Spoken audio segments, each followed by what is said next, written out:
Party ఇక నావల ఎటు వెళ్లాలో తెలియకుండా నడి సముద్రంలో ఉన్నట్టు కనిపిస్తోంది. దీనికి సీనియర్ రాజకీయ నాయకులు ఎవరైతే ఉన్నారో గతం నుంచి పార్టీ ఆవిర్భవించిన దగ్గర నుంచి కూడా దండగా ఉన్నారో వారందరూ కూడా ఒక్కొక్కరుగా పార్టీ విడుతున్నారు. దీనికి ఎవరి రీజన్స్ వారివి, ఎందుకు అంటే వారి సమాధానాలు వారి దగ్గర ఉన్నాయి. అయితే ఇది జగన్ సేన లేకపోతే జనసేన అవ్వబోతుందా అనే సందేహాలు కూడా వ్యక్తమవుతున్నాయి. వెంకటేశ్వర రెడ్డి గారు, పార్టీకి ఇకపై భవిష్యత్తు లేదా? క్యాడర్లో ఉన్న నాయకులు ఇదే ఫీల్ అవుతున్నారా? కొన్ని రోజుల తర్వాత జగన్ అరెస్ట్ తప్పదని భావిస్తూ ఉన్నారా? లేకపోతే ఇక్కడ ఉంటే భవిష్యత్తు ఉండదు, ఇక్కడ ఉంటే అవకాశాలు ఉండవు, ఇక పార్టీ పని అయిపోయింది, నా అంతట నేను నా రాజకీయ ప్రస్థానం పోకుండా నా రాజకీయ జీవితానికి ఒడిదడుకులు రాకుండా నేను బయటికి వెళ్ళటమే మంచిది అనే ధోరణికి వచ్చారంటారు. దీనికి కారణాలేంటి? అసలు వైసీపీలో ఎందుకు ఉండలేకపోతున్నారు? అంటే ఇన్ని రోజులు ఉన్నవారు ఇప్పుడు ఎందుకు ఉండలేకపోతున్నారు? ఇంకొకటి, మా ఓటమికి కారణం జగన్మోహన్ రెడ్డినే అనే స్టేట్మెంట్లు కూడా ఇస్తున్నారు. ఎందుకంటే మేము చేయవలసిన పని మమ్మల్ని చేయనివ్వలేదు, మాకు రావాల్సిన నిధులు మాకు రాలేదు, ఇవన్నీ కాకుండా అవంతి చివరికి 5 సంవత్సరాల్లో నా కుటుంబంతో ఉండవలసిన విలువైన సమయాన్ని కూడా నేను పోగొట్టుకున్నాను, సాధించింది ఏమీ లేదు. ఇవన్నీ స్టేట్మెంట్లు ఎలా చూడొచ్చు అంటారు? జగన్మోహన్ రెడ్డి వల్లనే ఓటమి పాలయ్యారా ఎమ్మెల్యేలంతా కూడా? అవంతి శ్రీనివాస్ గారు ఏ రోజైనా ప్రతిపక్షాన్ని ఫేస్ చేశారా? అది ప్రతిపక్షంలో ఉండే అధికార పక్షాన్ని ఫేస్ చేశారా?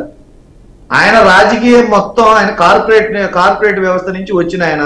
అవంతి అనేది ఆయన ఎడ్యుకేషన్ సంస్థలు ఉన్నాయి ఆయనకి, ఆయన ఇంటి పేరు కాదు అది, ఆయన సంస్థల పేర్లు అవి. అవంతి శ్రీనివాస్ గారు ఎప్పుడైనా, ఇప్పుడు కాదు ఎప్పుడైనా ఆయన ప్రతిపక్షంలో ఉన్నారా? ఆయన రాజకీయ పయనం మొత్తం ఒకసారి చూసుకోండి. ఎక్కడ అధికారం ఉంటే అక్కడికి. ఇప్పుడు ఇలాంటి వాళ్ళని బట్టి మా పార్టీ పుట్టలేదమ్మా.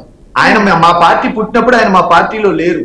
ఈ పోయే వాళ్ళందరూ మా పార్టీ ఆవిర్భవించిన తర్వాత మా పార్టీ అధికారంలోకి వస్తుందని పసిగట్టి వచ్చిన వాళ్ళు తప్పితే వాళ్ళు ఎప్పుడు పార్టీ కోసం పోరాటం చేసిన వాళ్ళు కాదు.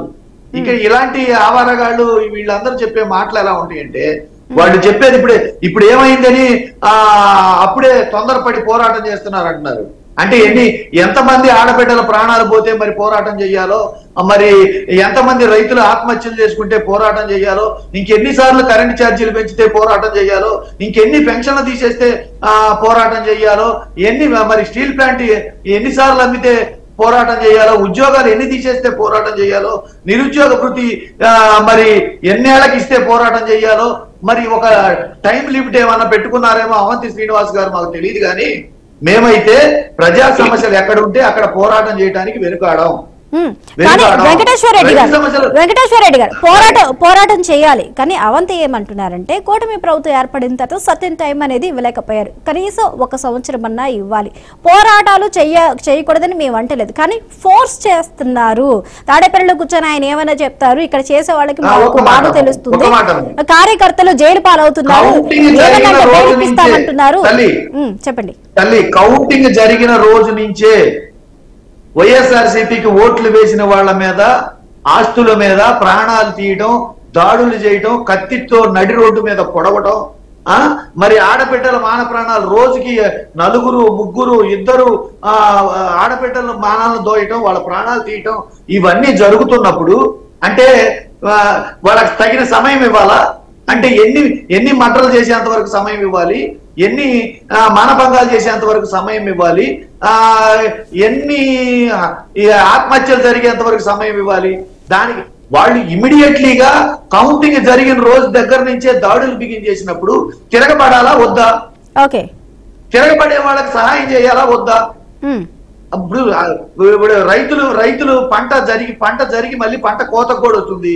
సరైన విత్తనాలు ఇవ్వకుండా క్యూల్లో నిలబడి కాపలా కాస్తున్నారు. మినిమం ప్రైస్, సపోర్ట్ ప్రైస్ ఇంతవరకు ప్రభుత్వం నిర్ణయించలేదు. ఫెర్టిలైజర్స్ ఇవ్వలేదు, పెస్టిసైడ్స్ ఇవ్వలేదు. గత ప్రభుత్వంలో పెట్టిన ఆర్పికే కేంద్రాలని నిర్వీర్యం చేశారు.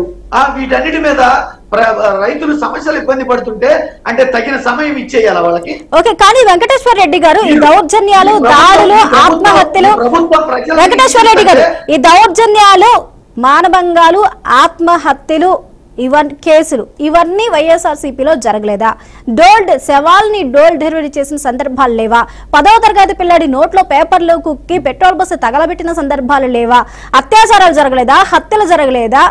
అరెస్టులు జరగలేదు? ఏం జరగలేదు వైసీపీలో? నోరెత్తి మాట్లాడిన వాళ్ళు లోపలేసిన పరిస్థితులు లేవా? అప్పుడు ఇదే విధంగా రాష్ట్రపతి పాలన కావాలని అడిగారు ఎవరన్నా? సమయం అనేది ఇప్పుడు ప్రభుత్వం అన్నాక ప్రభుత్వం అన్న తర్వాత ఉంటాయి, కానీ వాటిని కరెక్ట్ చేసుకోవాలి. చెప్పండి.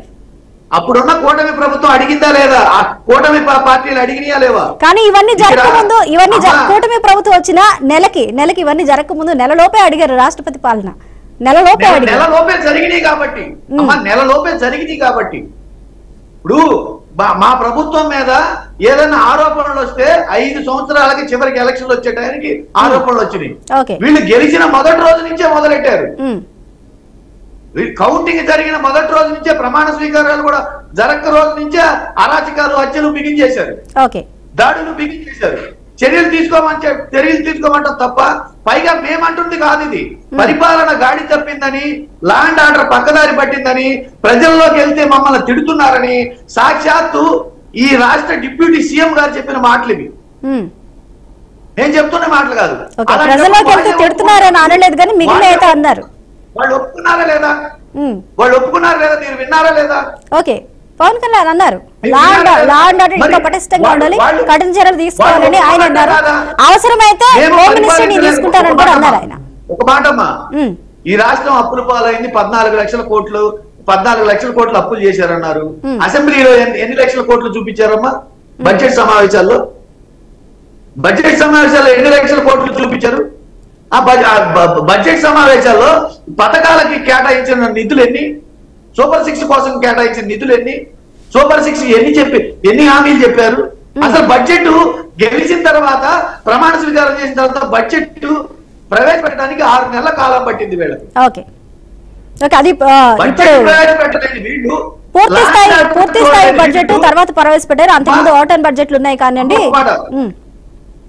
అమ్మ, లా అండ్ ఆర్డర్ చూడలేని వీళ్ళు, పరిపాలన చూడలేని వీళ్ళు, బడ్జెట్ కూడా ప్రవేశపెట్టలేని వీళ్ళు, ఇచ్చిన హామీలు నెరవేర్చలేని వీళ్ళు, సొంత అబద్ధాలు ఆడిన వీళ్ళు, వాళ్ళ అబద్ధాలను వాళ్లే ఒప్పుకున్న వీళ్ళు, లక్షల టన్నుల బియ్యము తరలిపోతుంటే కనీసం చర్యలు కూడా తీసుకోలేని వీళ్ళు, వాటిని ఆపలేని వీళ్ళు, ఆడబిడ్డల మాన ప్రాణాలు కాపాడలేని వీళ్ళు, హాస్టల్లో, సంక్షేమ హాస్టల్లో తల్లిదండ్రులు లేని పిల్లలకు సరిగ్గా భోజనం పెట్టలేని వీళ్ళు, ప్రభుత్వ పాఠశాలలో భోజనం పెట్టలేని వీళ్ళు, ప్రభుత్వ వైద్యశాలలో మందు బిళ్ళలు కూడా ఇవ్వలేని వీళ్ళు, రైతులకి ఫెర్టిలైజర్స్, పెస్టిసైడ్స్, కనీసం విత్తనాలు కూడా ఇవ్వలేని వీళ్ళు, కనీసం మద్దతు ధర కూడా ఇవ్వలేని వీళ్ళు, విద్యుత్ ధరలు విపరీతంగా పెంచేసి 1000 కోట్లు పెంచే ఇచ్చిన వీళ్ళు పరిపాలన చేయడం అర్హులా?